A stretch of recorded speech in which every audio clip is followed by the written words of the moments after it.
Jésus-Christ de Nazareth. Na pesi bino nyonso bao nyonso bazolandanga bisika nyonso bozali na kombo na Yesu Kristo Masia Nzambe na ngai apambole bino.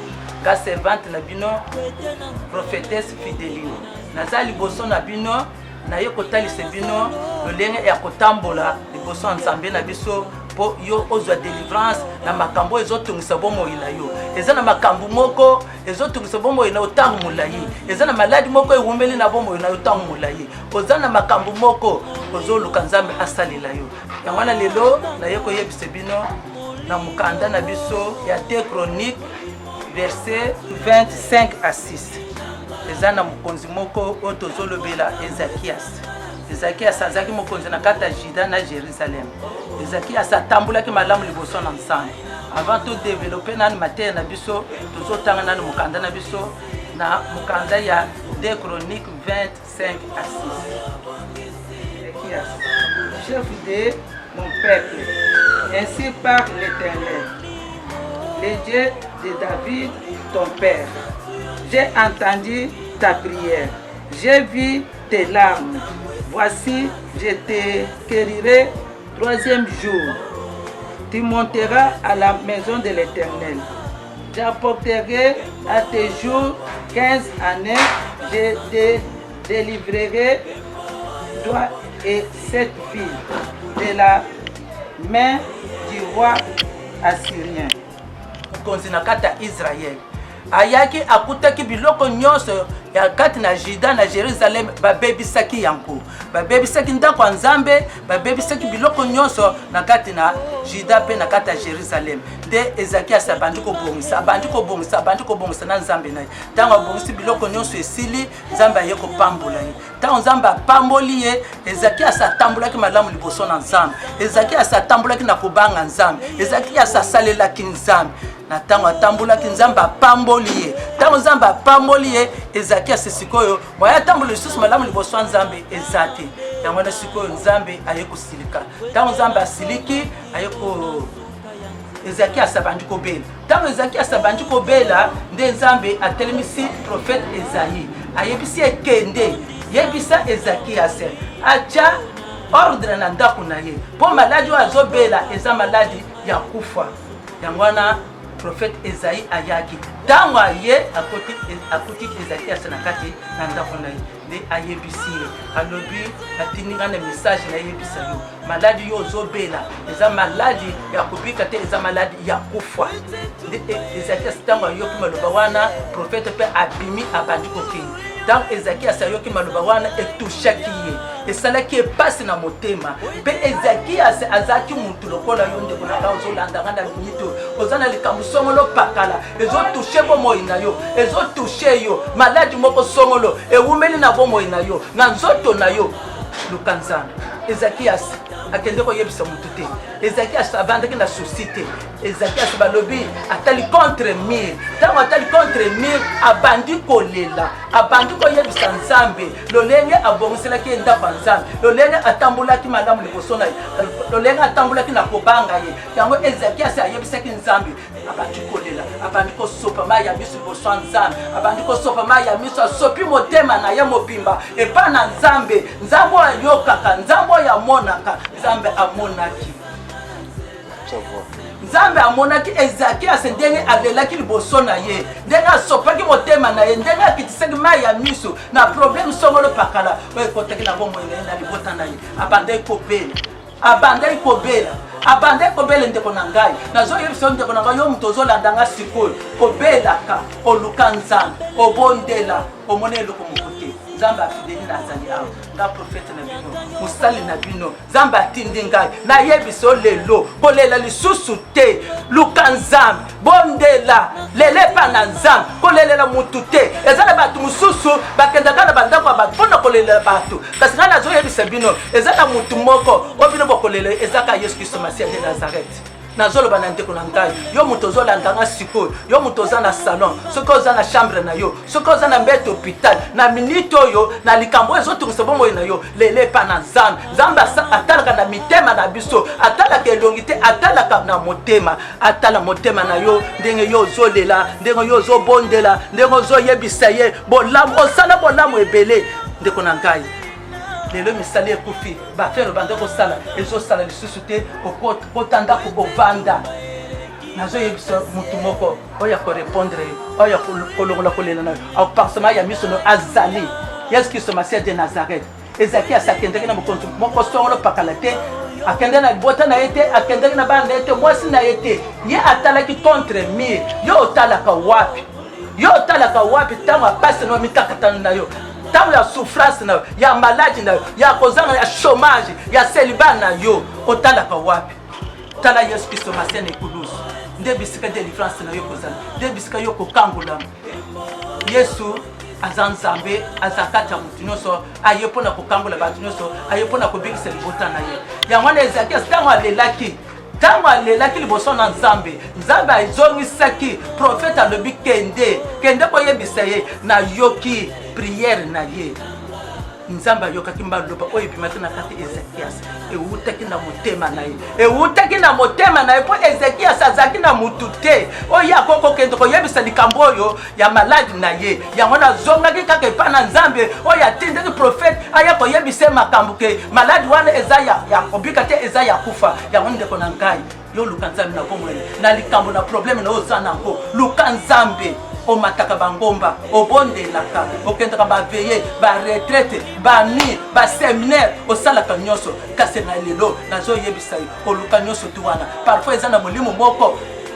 na bomoi na yo na nsima na yo ezolinga te vino ebongo ezoluka te yo bongo yo ozwa mosala yo bala eza na molimo moko ezakiasi ye probleme na ye ezalaki mpo ye atambulaki malamu lisusu te liboso na nzambe ntango nzambe apambulaki ye na bokonzi na ye yo sikoyo yo obondelaka yo olukaka nzambe olelaka na ntongo olelaka na butu kasi problème solution eza te na bomoi solution eza te nazoloba na ndeko mwasi ndeko mobali papa na nkai mama na nkai oumeli na maladi ebele na nzoto na yo mikolo ebele obikaka te nazoloba yaka tobondela mosala nzambe apesi ngai servante na bino prophétesse Fideline nzambe apesi ngai mosala ya délivrance alobi fideli bana na ngai libota na ngai milimu na ngai koezite te yaka napesi bino numero na ngai obengana na numero wana okoya tokobondela plus 243 82 93 120 67 wana numero na ngai nayambaka mokolo ya vendredi de 9h30 à 15h30 wana soki olingi benganga na bureau na ngai adresse ya bureau ezali avenue Kassavour numéro 7931 en face à Shoprite soki obengi okiti na re pépinière okatisi otali na porte okomona numéro wana ya bureau na ngai okokutanga naza wana na koyamba yo vendredi de 9h à 15h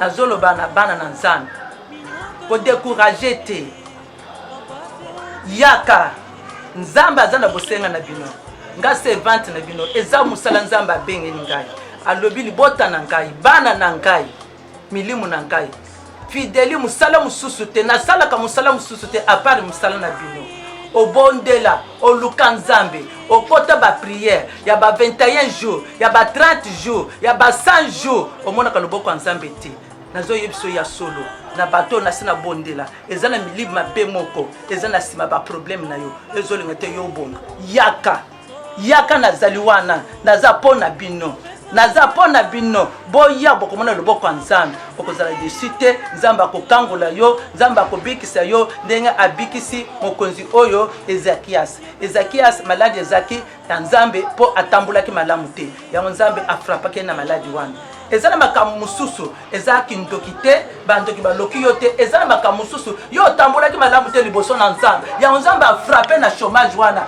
ozalaki na mosala esili yo babengani yo kaka boye osali eloko moko te yaka tokobondela nzambe akopambola yo nzambe akozongisela yo mosala na yo ndenge azongisaki ezakias alobi nayoki priere na ye na monima ya miso na ye kende yebisa ye na bakisela lisusu 15 ans ngai mosali na bino servante la femme de l'éternel naza na service na église sika na sambelaka église kombo nango tempête de l'éternel. Tempête de l'éternel. Eza mupepe na nzambe. Mupepe oye ye na kati ya Kinshasa pona ko détruire mipepe nyonso ya mike mike ya monda mulili o baye pona ko détruire pona ko bebisa bana na nzambe pona ko bungisa bana na nzambe. Yango na nzambe atindi ngai. Yango na église na ngai ezali na kati na senso salaka service lundi tozaka na service ya enseignement na prière de 17h à 19h. Mardi, tu as une intercession. Intercession de 17h juste à 18h30. Mercredi, tu as une prière de 9h juste à 11h juste. Et zali prière ya komi kitisa. Tu vanda kaka na mabele na bitoko ou bien na liputa na yo otovandi. Toleli ba problème, toleli ba passe na biso, to bondeli, mutuna likambu na ye, tozo bondela, tozo tika makambu na biso epa na nzambe, yo mutozo landanga, yo mutoza na problème, o bondeli ba bondela pona yo, o mona solution te, yaka nzambe azana besoin na yo, Yesu Christ masi azana présence na yo, azolo ba epa na yo, azobenga yo, kokanga motema te, yaka okomona loboko ya nzambe, eza musala nzambe apesi ngai. D'ailleurs, quand tu as dit que na fandi, na sanet na zonimba, azobenga attaquant. Quand on a surtout qui, na zomituna attaquant izani, alobi fidèle yo attaquant monda mulili, na attaquant milimu babe, o ezo tungisa bana na ye, ozana milimu moko ezo déranger vie na yo, ezo lingate o pambula, ezo lingate o kende liboso, yangwana milimu wana, yangonde nkanzambe, nazo attaquer, nazo bondela pona batu, nazo sala délivrance na batu, bato kangula ma, batu bazo bikisa, yangwana nazo benga bino, boya to sambela, nzamba kangula yo, na milimu nyoso ezo tungisa mo na yo, maladi umeli na bomo ina maladi umeli ndeko na ngai bimakali susu ndako te okendaka susu musala te ba faire na we telemi dikola maladi elati nzoto na yo yaka Yesu Kristo masia yende azobikisa yende azokangola ndenge nzambe akangoli mokonzi ya chaîne na lekaka YouTube ALK Paul TV Mandela adresse ya chaîne na lekaka YouTube ALK Prom TV. Numéro plus 243 85 83 0 60 37. Wana eza numéro ya chaîne onga na likaka. Ya chaîne na likaka YouTube ALK Pro TV. Numéro ya manager nangai plus 243 85 83 0 60 37 plus 243 85 83 0 60 37. C'est une adresse église Ezali Avenue Kikinga numéro 29 commune Isenso. Soki oye ozi transport okiti na rond-point oyebisima na moto kende tikanga na Avenue Kikinga tango bakitisi yo obandi komata ozotuna ba numéro okomona numéro 29 okokota wana okutanga na zawana tosambelaka zawana bana na nzambe zawana tozosambela tozobondela tozolela pa na nzambe yaka ndeko na ngai nzambe akotika yo te bikisa na pembeni mpe na mosika tobondeli na kombo na Yesu Masiya. Napesi manager na nga mbote, napesi bana na nga nyonso mbote bisika bazali na bakoko na nga, napesi bana bandeko na nga nyonso, napesi bana na nzambe nyonso mbote na bato bazosoutenir na mosala ya nzambe. Napesi mama na nga Thérèse bisika tosaleli émission na biso na sœur na nga Nenette, napesi bango mbote mokili mobimba, napesi bino nyonso mbote ndenge bozolandanga bana nzambe nyonso na bao nano bakoti na mosala nzambe te, napesi bino nyonso mbote na bana na nga église bisika nyonso bazali na bato nyonso bayebi na bana nzambe nyonso bazolandanga, napesi bino mbote na kombo na Yesu Masiya. Amen.